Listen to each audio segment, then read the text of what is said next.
नशा करो तो अपने जीवन में सफलता कामयाबी का करो, जो तुम्हारे जीवन को सुखी बना देगा। यह उम्र आपकी मेहनत लगन करने की है। अगर इस उम्र में भटक गए तो पूरा जीवन नर्क है, तो पूरा जीवन नर्क है। मैं यहाँ बैठे हुए मेरे माता पिता से बोलना चाहती हूँ कि मेरे पिता तो आज इस दुनिया में नहीं रहे, लेकिन उनके वचन मुझे आज भी याद हैं। वो मेरी माँ को कहते कि जिस पौधे की हम उतनी ही देखभाल करेंगे, वो उतना ही हरा भरा और फल देगा। वैसे ही एक बच्चे के आने वाला भविष्य उनके माता पिताओं के हाथ में है।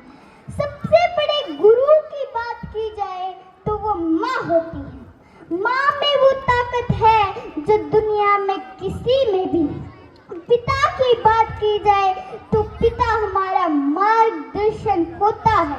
गुरु की बात की जाए तो गुरु हमारा शिष्य होता है। इन तीनों का ज्ञान मिल जाए तो दुनिया की कोई भी ताकत हमें हरा नहीं सकती। तो ये निशा तो क्या चीज है, मैं यहाँ बैठे हुए मेरे माता पिता से एक बात और बोलना चाहती हूँ कि बच्चा उस कच्ची मिट्टी की तरह होता है,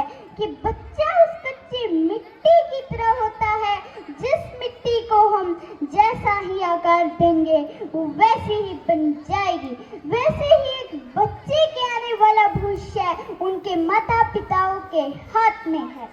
और एक बात और मैं उन माता पिता से बोलना चाहती हूँ जो धन संपत्ति